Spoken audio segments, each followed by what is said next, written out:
Olá, tudo bem? Uma satisfação enorme estar aqui mais uma vez, né, falando sobre essa caminhada em busca da verdade, de uma mudança de vida.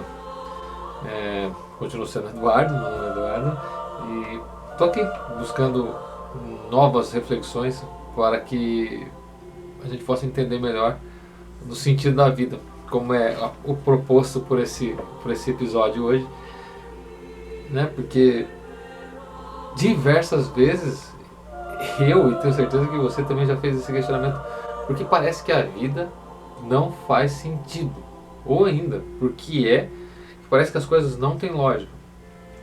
A partir disso, nós criamos uma série de sofrimentos, porque nós perdemos a meta da vida, né? O sentido da vida, a finalidade da vida. Antes de começar propriamente dito a nossa reflexão, eu gostaria de sugerir um livro, né? O livro é de um autor chamado Viktor Frankl. O Viktor Frankl, ele é um médico, psicólogo alemão. Ele foi preso na Segunda Guerra em campos de concentração nazista. Ele é um judeu e o Viktor Frankl, ele já tinha começado um tratado de psicologia a respeito desse tema, e ele desenvolveu dentro do campo de concentração, né, dos campos de concentração dos quais ele foi preso. Ele começou ali a observar de fato as realidades desse tratado. O tratado a proposta terapêutica que ele desenvolveu chama logoterapia. E Viktor Frankl, ele aborda nessa proposta terapêutica que a maioria das neuroses, dos problemas psicológicos, são gerados muito mais pela perda do sentido da vida, pela perda da perspectiva de um futuro, de uma finalidade, do que propriamente de traumas já acontecidos, né? E ele desenvolve isso ao longo do livro. No começo do livro, ele descreve as experiências no campo de concentração, como foi para ele, né, essas experiências. E ele observando, né, com o olhar de médico e psicólogo, ele observando as realidades do que acontecia ali, ele foi buscando descrever essa nova proposta terapêutica. E da metade para o final do livro, ele descreve resumidamente a logoterapia.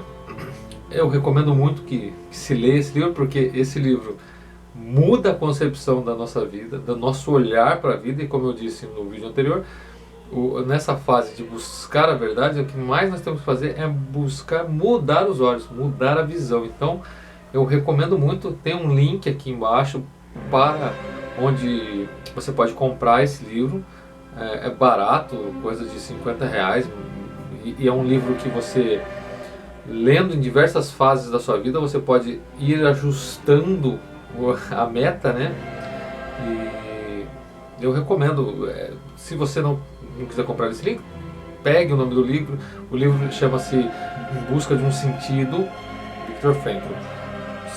Se você não quiser comprar nesse livro, não tem problema, você pega pelo menos o nome do livro e busque na internet ou numa livraria que você já compre normalmente. Pois bem, com base nisso, a gente vai começar a nossa reflexão, e é justamente sobre isso que a gente quer falar, né, que eu quero abordar hoje, sobre por que parece que nossa vida às vezes fica sem sentido, e por que parece que nossa vida não tem lógica, né? Diversas vezes nós nos confrontamos com essa pergunta que nós fazemos para nós mesmos, e essa pergunta, a ausência de resposta para ela, nos gera sofrimento, né? Mas não é um sofrimento, daquele sofrimento que ao vencermos nós estamos fazendo um ato heróico, não. Um sofrimento que nós não vemos perspectiva de vencer, porque uma vez que a gente perde a referência da finalidade, uma vez que a gente perde o sentido da vida, o sofrimento parece que é a última barreira que a gente tem, que a gente não vai conseguir transpor. E inclusive nesse livro do Viktor Frankl, ele aborda esse tema do sofrimento muitíssimo, e aborda que o sofrimento é uma realidade inerente da vida humana, e a nossa abordagem em relação ao sofrimento, que realmente vale a pena ler. Mas vamos lá. Antes de mais nada, eu gostaria de sempre lembrar que eu não sou teólogo e muito menos filósofo. O que eu pego são reflexões filosóficas e reflexões teológicas e tento aplicar na minha vida, né? E buscando nessa mudança de vida, essa conversão, ou essa metanoia, como os filósofos dizem, e essa conversão como os teólogos dizem, que é mudar mesmo o foco da vida, né? Aquela vida que eu levava, que aquilo já não me serve mais, eu quero uma nova perspectiva. Então eu venho buscando nessas ferramentas, filosofia e teologia, mas de antemão já digo que eu não sou nem filósofo nem teólogo. Eu pego estudos que já existem e que são vastíssimos, a gente pode procurar e a gente vai encontrar diversos estudos, principalmente na parte de filosofia, da filosofia clássica ocidental, e na parte da teologia eu uso a teologia católica cristã, né, o cristianismo. Mas isso tem fontes vastíssimas e vale a pena seguir por esse caminho. Então, antes de mais nada, vamos entender o que é sentido, antes de qualquer coisa. Sentido, partindo aí para agora uma reflexão mais próxima da filosofia, na filosofia tem um estudo que chama, uma parte da filosofia que chama ontologia, que estuda o ser. Estuda também o não ser, mas eu vou me ater ao ser para não ficar extenso e não ficar muito complicado. O ser, na ontologia, tem algumas características e algumas propriedades. Tá? De todas essas características e propriedades, eu vou me ater ao sentido e à lógica. Tá bom? Todo ser tem um sentido, tem, né, uma finalidade. O ser tem um sentido. Porém, o sentido do ser não está no ser, não pode estar no ser. E isso fica facilmente exemplificado. Vou dar um exemplo. Esta caneta, por exemplo. Essa caneta é um ser. Eu e você sabemos que essa caneta ela é de fato um ser. Ela tem um sentido. Nós sabemos que o sentido da caneta é comunicação, ou o sentido da caneta, mais genericamente, é comunicação, né? A gente faz um desenho, que também é uma forma de comunicação, a gente escreve um texto, que é uma forma de comunicação, a gente faz sinais, que são formas de comunicação. Então a caneta, o sentido dela, genericamente, é a comunicação. Nós sabemos que a caneta, o sentido dela é esse. Porém, a gente consegue provar facilmente que o sentido da caneta não está na caneta. Uma vez que se a gente pegar essa caneta, levar, por exemplo, para uma aldeia indígena no interior da floresta amazônica, para uma população que nunca viu uma caneta, não sabe o sentido dela, e nós entregarmos lá o líder da aldeia, ao cacique da aldeia, a gente chega lá e entrega essa caneta. Ao pegar essa caneta, ele vai observar e naturalmente, como ser humano, e é natural do ser humano buscar sentido das coisas, então o ser humano naturalmente busca sentido para tudo, né, para tentar identificar aquilo como ser ou não ser. Então ele vai pegar e vai buscar o sentido para a caneta. E ele vai criar um sentido para a caneta.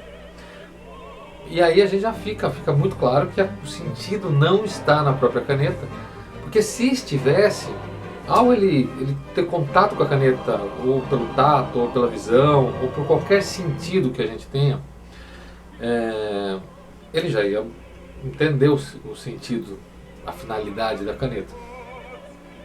Então fica aqui claro que a caneta, o ser da caneta, o sentido da caneta não está na caneta.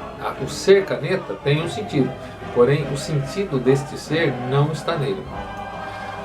E assim é com todos os seres. E o sentido não pode estar no ser, porque senão o ser por si só ele já se bastaria, né? Ele não teria essa interação com o universo. Então esse é um fato. Basicamente eu queria começar por aí, né? Explicando que o sentido do ser não está no ser. Ou seja, então vamos lá, voltando para a nossa vida. Se nós buscamos um sentido para a nossa vida, fica evidente então que o sentido da nossa vida não pode estar na nossa vida. O sentido da nossa vida tem que estar além da nossa vida, alguma coisa maior que a nossa vida, alguma coisa para frente da nossa vida, mas não estará na nossa vida, né? Porque senão a nossa vida não teria consistência de ser.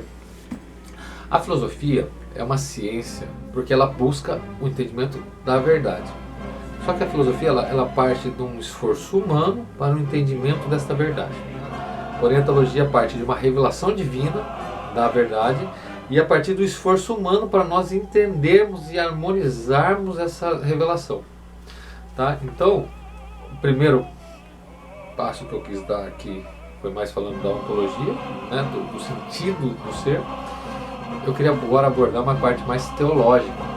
E essa parte teológica, como eu disse, eu faço uma abordagem, eu estudo, né, eu pesquiso, eu me interesso, eu sou cristão, então eu busco o entendimento da verdade na ótica cristã. Eu queria abordar uma realidade teológica usando uma revelação. Como eu disse, a teologia parte de uma revelação de Deus, né, da verdade, e os teólogos fazem uma harmonização para nós entendermos. E essa revelação está no livro do Êxodo, capítulo 3 da Bíblia, né? Também está na Bíblia hebraica, né, que basicamente é igual ao Antigo Testamento cristão. Tem algumas diferenças. A Bíblia hebraica faltam alguns livros e alguns trechos de alguns outros livros, porém na estrutura básica é a mesma coisa. Está no capítulo 3 do Êxodo. E o capítulo 3 começa apresentando uma pessoa que é importantíssima para a revelação de Deus ao longo da história do cristianismo, que é Moisés. Moisés é um profeta. No Antigo Testamento ele é um profeta cristão, porém ele é um profeta para os judeus e também é um profeta para os muçulmanos, ou seja, das 5 grandes religiões do mundo, Moisés é um grande profeta de 3 grandes religiões. E o capítulo 3 começa ali apresentando Moisés, falava que ele estava pastoreando algumas ovelhas perto do monte Horeb, e Moisés tem uma revelação. Um anjo do Senhor apareceu numa chama que saía do meio de uma sarça. Sarça é uma pequena árvore da típica da região onde Moisés estava, e a sarça estava pegando fogo. E Moisés conhece bem essas duas realidades, a realidade da sarça e a realidade do fogo. Moisés sabe o que é ontologicamente a sarça, e Moisés sabe o que é ontologicamente o fogo. E Moisés, ao observar aquele arbusto pegando fogo, ele nota que o arbusto não é consumido pelo fogo. Ou seja, a realidade que Moisés conhece está de alguma forma diferente. E isso chama a atenção dele. E está narrado nesse capítulo 3. E Moisés, está no capítulo 3, versículo 2, ele diz assim: Moisés olhava a sarça que ardia, mas não se consumia. No versículo 3. Ele pensa, né? Vou me aproximar, ele diz, né? Eu vou me aproximar, disse ele consigo, para contemplar esse extraordinário espetáculo e saber por que a sarça não se consome. Ou seja, de alguma maneira, o ser que Moisés conhece estava diferente. Tinha alguma coisa naquela realidade que não era uma realidade comum e chamou a atenção de maneira extraordinária. E ele foi lá ver. Eis então que há uma revelação. Vendo, né, no versículo 4, vendo o Senhor que ele se aproximou para ver, chamou do meio da sarça: Moisés, Moisés. Daí Moisés responde: eis-me aqui. E Deus, então: não te aproximes daqui, tira as sandálias dos seus pés, porque o lugar onde que se encontras é uma terra santa. Eu sou, ajuntou ele, o Deus do seu pai, Deus de Abraão, Deus de Isaac, de Jacó. E Moisés escondeu o rosto, pois não ousava olhar para Deus. Aí Deus se apresenta para Moisés usando as referências que Moisés conhecia. E mais adiante, Deus dá uma missão para Moisés, que é pegar o povo hebreu, os israelitas que estão no Egito, num regime de escravidão, e levar para a Terra Santa. E Moisés, aí nesse meio tempo, ele pergunta para Deus: mas Senhor, quando eu chegar lá, vão me perguntar quem que me mandou. E o que que eu respondo? Daí Deus, aí que está a revelação que eu quero falar com vocês aqui. No versículo 13 do capítulo 3 do Êxodo, Moisés disse a Deus: Quando eu for para junto dos israelitas, eles disser que o Deus de seus pais me enviou a eles, que lhes responderei quando perguntarem qual é o seu nome? Moisés pergunta para Deus, Moisés põe esse questionamento. Tudo bem, eu vou lá, vou falar para eles, vou falar, ó, o Deus dos seus pais me mandou aqui. Mas provavelmente eles vão perguntar, então, tá bom, qual que é o nome dele? E aí que Deus dá uma revelação que para nós fica meio sem sentido. Deus responde dessa maneira. Deus respondeu a Moisés, eu sou aquele que sou. E ajuntou, eis como responderá aos israelitas, aquele que é, chama. O eu sou, envia-me junto de vós. Deus se apresenta sendo aquele que é. Algumas traduções Deus fala aquele que sou. Para nós, falantes de português, não faz muito sentido. Aliás, falantes das línguas mais atuais, não tem muito sentido isso, né? E Deus ainda fala, o nome dele é o eu sou te enviou, né? É para Moisés falar isso para os israelitas. Não faz muito sentido porque para mim, para você, o verbo ser tem uma conotação trivial, né? De apresentação. Eu sou o Eduardo, ele é Paulo, ele é José, ela é Vilma. Então o verbo ser acabou. Mas para Moisés, que é um falante da língua hebraica, no hebraico não tem isso. No hebraico, para você se apresentar, você fala simplesmente eu, Eduardo, ele, José, ela, Vilma. Você não precisa usar o verbo ser, porque o ser no hebraico tem mais essa conotação ontológica.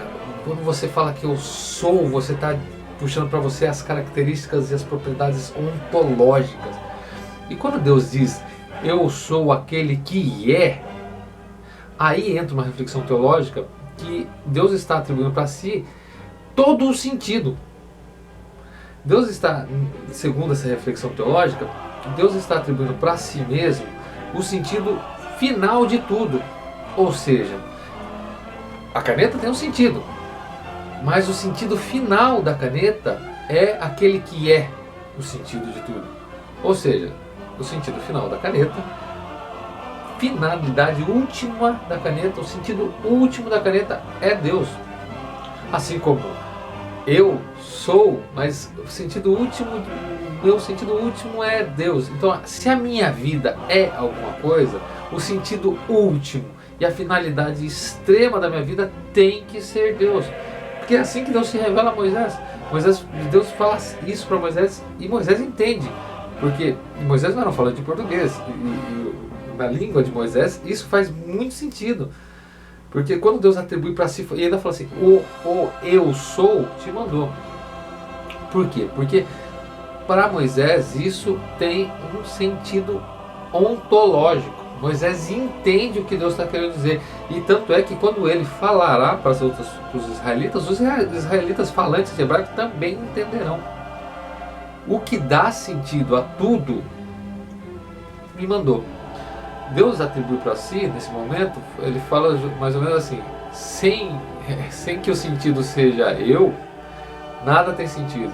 Então, sem que Deus seja o sentido último das coisas, o sentido extremo, a finalidade última, a nossa finalidade, se não for Deus, não tem sentido. Tá? Então, aí responde já basicamente o vídeo todo. Porque por que às vezes parece que a minha vida não tem sentido? Porque parece então que nesses momentos, se a gente prestar atenção, são momentos que nós nos afastamos de Deus. Ou mesmo, pode ser que você tenha uma caminhada dentro de uma igreja, dentro de uma comunidade religiosa, e você mesmo assim fala assim, olha Eduardo, eu estava lá, perseverante na oração, perseverante na fé, perseverante em ações de assistência social, eu estava ali, perto de Deus, eu estava correndo atrás dessa realidade que é Deus. Mas mesmo assim a vida parecia que não fazia sentido. Então como você me explica isso? Pois é, às vezes a gente acha que o esforço para chegar até Deus é nosso, mas não, não é. Nosso esforço jamais vai ser suficiente para chegar até Deus. Né? Nós temos que entender a vontade de Deus para as nossas vidas e a partir daí viver essa vontade. E aí então a nossa vida passa a ter um sentido conforme o sentido de Deus, que Deus deu para a nossa vida. Então quando mesmo a gente perseverante na oração, a gente estava numa oração, mas numa oração que não era... A oração tem que ser um momento de falar assim, Deus, mude a minha vontade para que ela fique conforme a vossa vontade. Esse é um momento de oração. Não, a gente não tentar mudar nós a vontade de Deus. Porque isso vai ser um esforço humano impossível da gente alcançar. Né? A primeira parte do vídeo era isso. Falar sobre o sentido, eu já volto nessa reflexão. Porque agora eu quero falar porque às vezes parece que as coisas não têm lógica. Né? Vamos voltar à caneta. O sentido da caneta a gente viu que a gente não pode encontrar na própria caneta. Mas a lógica da caneta a gente pode encontrar na caneta. Uma vez que, se a gente começar a pensar a caneta com a mesma lógica de quem criou a caneta. Por exemplo, se eu observando a caneta, eu olho aqui e vejo que ela tem um tubinho lá dentro, que entendo que lá dentro tem um pouco de tinta, vejo que tem um dispositivo que aperta, aciona uma ponta, e nessa ponta metálica tem uma pequena esfera, e essa pequena esfera, ao eu passar por sobre um material, essa esfera gira, libera um pouquinho da tinta, e eu entendo a lógica com a que a caneta foi criada. Assim também, nós podemos entender a lógica da nossa vida. Não podemos entender o sentido, mas entenderemos a lógica. Desde que nós conformemos nosso pensamento, nosso esforço, tentemos entender a lógica com que nossa vida foi criada. Mas isso também é um esforço absurdo. Nós não conseguiríamos. Então tem uma segunda revelação que eu gostaria de falar, que também está na Bíblia, está no livro, agora no Novo Testamento, no Evangelho de São João, no capítulo 1, a partir do versículo 1. São João narra o mistério da encarnação de Cristo. E São João narra de uma forma bem interessante. Eu vou primeiro ler o texto aqui em português. No princípio era o Verbo, e o Verbo estava junto de Deus, e o Verbo era Deus. Ele estava no princípio junto de Deus, e tudo foi feito por ele, e sem ele nada foi feito. Nele havia vida, e a vida era a luz dos homens, e a luz resplandece nas trevas, e as trevas não a compreenderam. Aí São João continua narrando poeticamente até o mistério da encarnação, e no versículo 14 São João diz o seguinte: e o Verbo se fez carne e habitou entre nós, vimos a sua glória, a glória do Filho único que recebe do seu Pai, cheio de graça e verdade. São João deixa bem claro que o Verbo se fez carne, o Verbo se tornou humano como eu e você. Porém a gente tem que entender um negócio: o Novo Testamento foi escrito ele em grego. Por que grego? A primeira pergunta acho que veio na cabeça é essa. Porque grego era a língua do conhecimento. O Império Romano tomava conta militarmente e politicamente de um vasto império. Porém, quando o Império Romano tomou militarmente o Império Grego, o Império Grego era um império gigantesco. Então a cultura grega já estava difundida em um território muito extenso. Então, ao invés de tentar impor, inclusive a cultura grega, na verdade, ela que acabou se impondo em relação à cultura romana, e tanto é que há um paralelo muitíssimo grande entre a cultura grega e a cultura romana, porque os romanos foram pegando cultura grega, e o grego já estava difundido no império. Então, ao invés de tentar impor um novo idioma, o Império Romano passou a adotar o grego como a língua, vamos dizer assim, a segunda língua do império, a língua da periferia do império. E o grego era a língua do comércio, o grego era a língua dos pensadores, o grego era a língua... era como se fosse o inglês hoje, a língua internacional. Então, quando os evangelistas e os varões apostólicos começam a escrever os evangelhos e começam a escrever as cartas, eles escrevem em grego, né? Então, e São Paulo escreve inclusive em hebraico e grego, para que a mensagem fosse difundida, né? Porque essa era a proposta, né, dos apóstolos. Inclusive a palavra apóstolo em grego quer dizer enviados, né? Então eles foram enviados para levar essa informação. E o texto lá em grego diz o seguinte: arche hologos, kai hologos en proston theon, kai theos en hologos. São João usa uma palavrinha para descrever aqui. São Jerônimo traduz brilhantemente como verbum para o latim, quando ele traduziu para a Vulgata.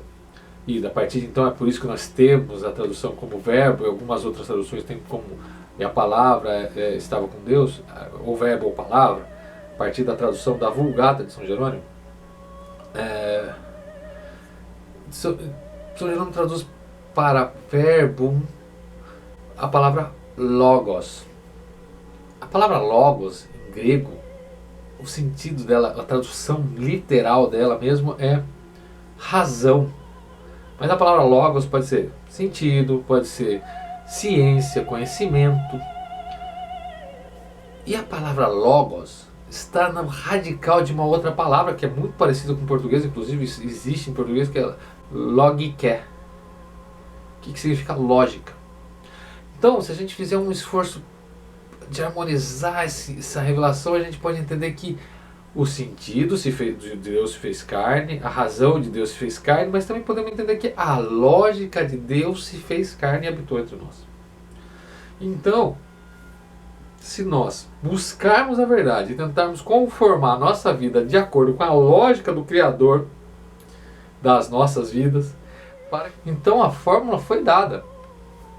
A fórmula foi: através da lógica que se fez carne, nós entenderemos o sentido da vida e poderemos viver esse sentido e não mais entrar em conflito com nós mesmos. Então, para nós começarmos a fazer essa harmonia, nós vamos então admitir que a nossa vida sem Cristo não tem a menor lógica. E a nossa vida sem Deus não tem o menor sentido.